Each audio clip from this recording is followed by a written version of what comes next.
আগামী 26শে মে ইউনাইটেড আরব আমিরাতের spicy house party হল ঢালিউড কুইন অপু বিশ্বাস এবার দুবাই মাতাতে যাচ্ছেন। সরাসরি টেলিগ্রাম ভিডিও বার্তায় দুবাই ভক্তদেরকে অগ্রিম সুখবর দিলেন। আসছে 26শে মে দুবাই আজমানে দুবাই ফ্যাশনে দর্শকদের সামনে নজর করা রূপে ধরা দেবেন অপু বিশ্বাস।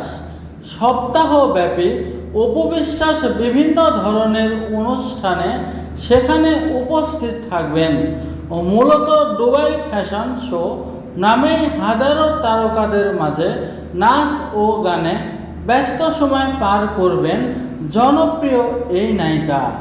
এর আগে কয়েকদিন ধরেই অপু বিশ্বাসের যাওয়ার কথা ছিল রাজধানী বসুন্ধরায়, কিন্তু এবার দুবাইয়ের কথা ভেবেই দুবাই প্রবাসীদের সাথে মূলত আড্ডায় মেতে উঠবেন।